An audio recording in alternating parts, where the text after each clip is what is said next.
The fifth lesson is celibacy or brahmacharya, which is the basis of successful human life. Meaning, brahmacharya is a broad term. It has several meanings. In the general, simple meaning of brahmacharya or celibacy or continence is preservation of vital seminal fluid or virya. In other words, it means abstinence from sexual activity. Celibacy or brahmacharya is to be observed not only in deed, physical activity, but also in thoughts, mental thinking, and in word, verbal speech. Necessity. Observance of celibacy or brahmacharya is necessary for achieving success in one's secular life in the form of achievement of material prosperity and fulfillment of vital worldly desires. It is also necessary for achieving success in one's spiritual life in the form of observance of dharma or performance of righteous conduct or ethical conduct and performance of adhyatmika sadhana or spiritual practices. Thus, celibacy or brahmacharya is the basis of successful human life, both secular and spiritual. Hence, the necessity of observance of celibacy or brahmacharya in human life is immense in nature. Importance. Human beings live on food in this iron age. From food, juice or chyle is produced. From juice, blood is prepared. From blood, flesh. From flesh, fat. From fat, bones. And from bones, marrow is made. From marrow, semen or virya is produced. This is how semen is finally made in the human body. Semen is thus the seventh product of food. Rasad raktam tato mamsam mansamedah prajayate medasosthi tato majja majja sukrasya sambhavah. Semen is the last essence of food. It is regarded as the essence of essences. It is highly necessary for happy, peaceful, and successful human existence. Wastage of semen will make human life miserable, unhappy, restless, and failure. Thus, semen is tremendously vital, most precious, absolutely necessary, and extremely important for human beings. Or such is the importance of observance of celibacy or brahmacharya in human life. Celibacy or brahmacharya contributes a great deal in keeping up good physical health, empowering of the mind, building up noble character, and performance of ethical conduct, and thereby building up human life properly and strongly. It also contributes a great deal for achievement of material prosperity, fulfillment of vital worldly desires, observance of dharma or performance of righteous conduct, and performance of adhyatmika sadhana or spiritual practices, and thereby living of human life completely and successfully. That is, both economically prosperously and spiritually happily and peacefully. But without observance of celibacy or brahmacharya, physical health will be weak, poor, and sick. Mind will be weak. Thoughts will be negative. Thinking will be scattered. Willpower will be weak. Memory power will be weak. And concentration power will be low. One cannot build noble character and cannot perform ethical actions. As a result, building up human life will be improper and weak. Also, one cannot acquire great material prosperity, cannot fulfill his vital worldly desires, cannot properly observe dharma or perform righteous conduct, cannot effectively perform adhyatmika sadhana or spiritual practices. Then living of human life will be incomplete and unsuccessful. both economically poor and spiritually unhappy and restless. Such is the importance of observance of celibacy or brahmacharya in a human life. Observance of celibacy or brahmacharya contributes significantly in developing an impressive, magnetic, charming, and brilliant personality. Celibacy or brahmacharya bestows victory and success in all fields and all activities of human life. When semen or birya is once lost, it cannot be recouped even in one's lifetime by taking any amount of nutritious food or any type of potent medicines. Falling or wastage of semen brings incurable sickness and premature death, but its preservation gives good health and long life. Shiva Samhita says, Maranam Bindupatena Jivanam Bindu Dharanat. That is, death is hastened by letting out semen from the body. Life is saved and prolonged by preserving it in the body. One of the students of Dhanvantari approached his teacher after finishing his full course of Ayurveda and asked him, "O Bhagavan, kindly let me know the secret of health now." Dhanvantari replied, "This birya or seminal energy is verily Atman. The secret of health lies in the preservation of this vital force. He who wastes this energy cannot have physical, mental, moral, and spiritual development." Such is the importance of brahmacharya or celibacy in human life. Thus, observance of celibacy or brahmacharya is extremely important in human life. Our great, glorious, lofty, unique, and ideal ancient Indian culture or Bharatiya Sanskriti also places great emphasis on observance of celibacy or brahmacharya. Because observance of celibacy or brahmacharya is the basis of successful human life, both secular and spiritual. Types of celibacy or brahmacharya in different stages in human life. According to our great Indian culture or Bharatiya Sanskriti, human life has 4 stages or ashramas. Those are student life or brahmacharya ashrama, householder life or grihastha ashrama, retired life or vanaprastha ashrama, and secluded life or sannyasa ashrama. Celibacy or brahmacharya is of 2 types, that is complete celibacy and partial celibacy. Complete celibacy means full preservation of semen without wasting even a single drop of it, or total abstinence from sexual activities or sexual enjoyments. Partial celibacy means limited use of semen for permissible legitimate purpose. Our holy scriptures and our saints, sages, rishis, munis, and yogins say that complete celibacy in thought, word, and deed is to be observed during 3 stages of ashramas of human life. That is, during student life or brahmacharya ashrama, retired life or vanaprastha ashrama, and secluded life or sannyasa ashrama. And that partial celibacy is to be observed during 1 stage or ashrama only of human life, that is during householder life or grihastha ashrama. Our holy scriptures and our saints, sages, rishis, and munis say that the householders are permitted to have legitimate sexual activities for the only purpose of getting progeny and thereby help continuation of the creation of the Creator. Sri Swami Sivananda Saraswati and Sri Swami Chidananda Saraswati say that the householders are allowed to have legitimate sexual intercourse with their spouses once in a month at the proper time, only without the idea of sexual enjoyment, but just to get progeny in order to keep up their line and help continuation of the creation of the Creator.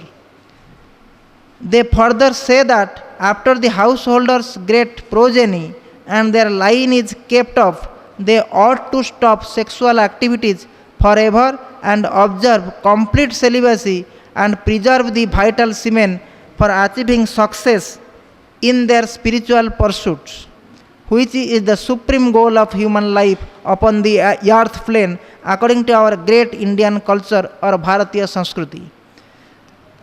They further say that the nature of sex desire of human beings is such that it never gets satisfied. Rather, the more one enjoys sexual pleasures, the more becomes his desire to enjoy the same again and again. Also, a mild sex desire becomes a strong passion by frequent repetition of sexual activity and enjoyment. But if one stops sexual activity forever, his sex desire will gradually get vanished or become extinct. This has been explained with the illustration of the sacrificial fire and ghee. When one pours ghee in the fire, the flame of the fire rises high. When one continues to pour more and more ghee in the fire, its flame goes on rising higher and higher. But when one stops pouring further ghee in the fire gradually gets extinguished.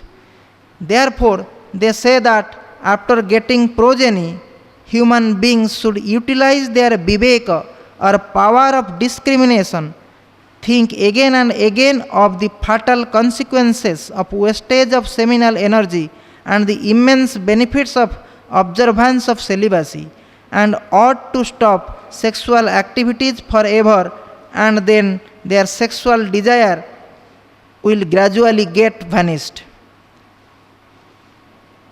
However, they exhort that if the householders cannot exercise control over their sex desire and cannot observe complete celibacy during householder life or grihastha ashrama, they should be moderate and rational in sexual activities.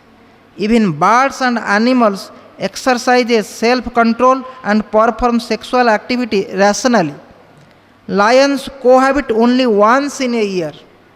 After conception, the female animals never allow the male animals to approach them till the young animals were weaned and they themselves become healthy and strong. Men only violate the law of nature, perform sexual activities frequently and irrationally, and they degenerate themselves to a far lower level than animals in this respect. Thereby they suffer from innumerable and incurable diseases. Nonetheless, it is wise for them to take the help of their power of discrimination and endeavor their best to control their sex desire and observe complete celibacy, preserve the most vital and precious seminal energy, and utilize the same for their spiritual growth in their own interest and for their highest welfare and supreme good.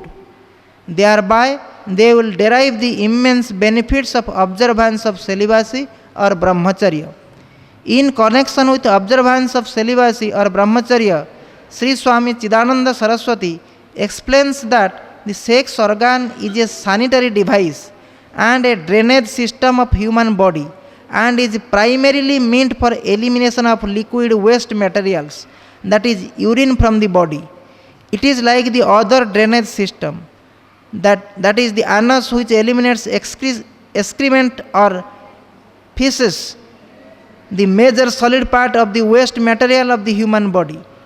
The other specialized occasional purpose and use of the sex organ is for giving birth of children in order to keep up progeny, so that the creation of the Almighty Supreme Lord keeps on continuing. This, he says, is the right perspective of the body and its various parts. If one understands this well, he will not be obsessed with the sexual part of this particular organ. Therefore, once the special purpose of keeping up progeny is achieved, the sexual activity ought to be stopped.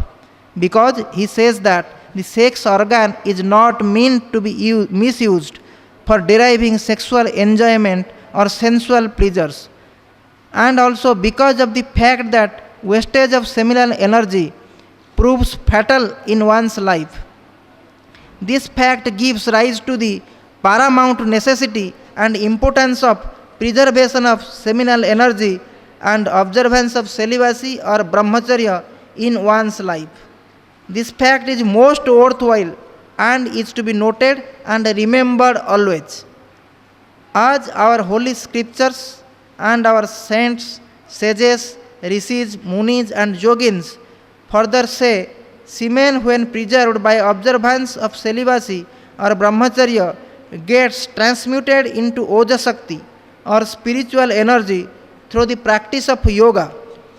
This Sakti or energy contributes considerably in carrying out spiritual practices for achieving success in one's spiritual life.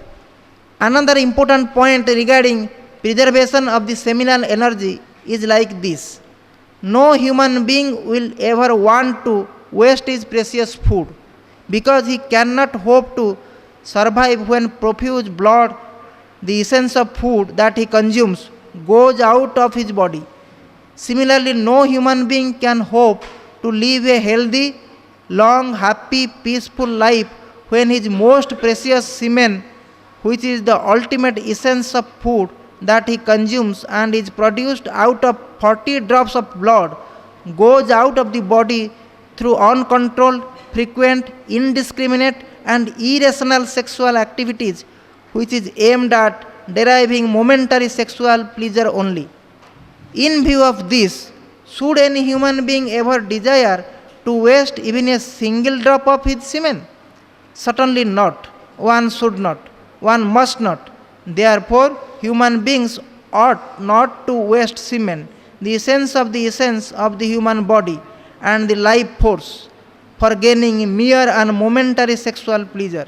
Rather, it is wise for them to utilize the same for the higher spiritual purpose of the rarest of the rare and most precious human life, in their own interest and for their highest good and supreme welfare. In this connection, it is most important to note that at times students and the youth are advised that sex desire is a natural urge, and in case there is desire for sex, it should be given expression instead of being suppressed, because they say that suppression of sex desire will lead to mental abnormalities. Our saints and sages say that this is not right. Swami Chidananda Saraswati, one of the great world-renowned and illumined modern saints, says, there is a Western idea that sex is a natural urge, and so free expression should be given to it. And if free expression is not given to it, the sex urge will become suppressed and will become repressed.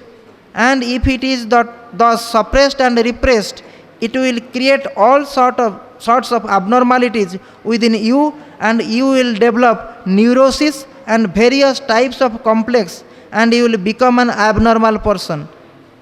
There is partial truth in it.